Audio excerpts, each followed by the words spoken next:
Hello friends, അപ്പോൾ ഇന്നത്തെ video എന്ന് പറയുന്നത് ഞാൻ കാഠ്മണ്ഡു പോയതാണ് കേട്ടോ. നേപ്പാളിലെ കാഠ്മണ്ഡു അല്ല, നമ്മുടെ ഡൽഹിയിലെ കാഠ്മണ്ഡു ഗ്രില്ല്. ഇതിൻ്റെ ഡോർ ഓപ്പൺ ചെയ്യുമ്പോൾ തന്നെയുള്ള വൈബ് ഒരു പ്രത്യേക വൈബാണ് കേട്ടോ. കാരണം അതിൻ്റെ ഡോറെന്ന് പറഞ്ഞൊരു റൗണ്ട് ഡോറാണ്. അത് കുനിഞ്ഞു വേണം അകത്ത് കിടക്കണം. അകത്ത് കിടന്നിട്ടുണ്ടെങ്കിലോ ഇൻറ്റീരിയറൊക്കെ കാണാൻ അടിപൊളിയാണ്. പിന്നെ നിലത്തിരിക്കുന്ന സെറ്റപ്പ്, അങ്ങനെ കുറേ സെറ്റപ്പുകളൊക്കെ ഉണ്ട് കേട്ടോ.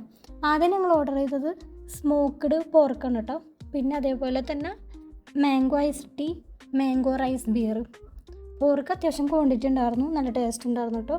ഐസ് ടീം നല്ല ടേസ്റ്റായിരുന്നു, അതേപോലെ തന്നെ മാംഗോ റൈസ് ബിയറും നല്ല ടേസ്റ്റായിരുന്നു, എനിക്ക് നല്ല ഇഷ്ടപ്പെട്ടു. അത് കഴിഞ്ഞിട്ട് ഓർഡർ ചെയ്തതാണ് മസാല ഫ്രൈഡ് പ്രോൺസ്. അതും നല്ല ടേസ്റ്റ് ഉണ്ടായിരുന്നു, അതിൻ്റെ ചട്നിയായിട്ട് മുക്കി കഴിക്കാൻ നല്ല ടേസ്റ്റായിരുന്നു. പിന്നെ ഓർഡർ ചെയ്തതാണ് സെമി ഫ്രൈഡ് മോമോസ്, അതും നല്ലതായിരുന്നു. എല്ലാം കൂടി ഞങ്ങൾക്ക് ഒരു 1500 ആയി കേട്ടോ. എന്നാലും കുഴപ്പമില്ലാത്ത ഫുഡായിരുന്നു, എൻജോയ് ചെയ്യാൻ പറ്റിയതായിരുന്നു. അപ്പോൾ ഇത്രയുള്ള ഇന്നത്തെ വീഡിയോ. നെക്സ്റ്റ് വീഡിയോ കാണുമ്പോഴേക്കും ബൈ ബൈ, ടാറ്റാ.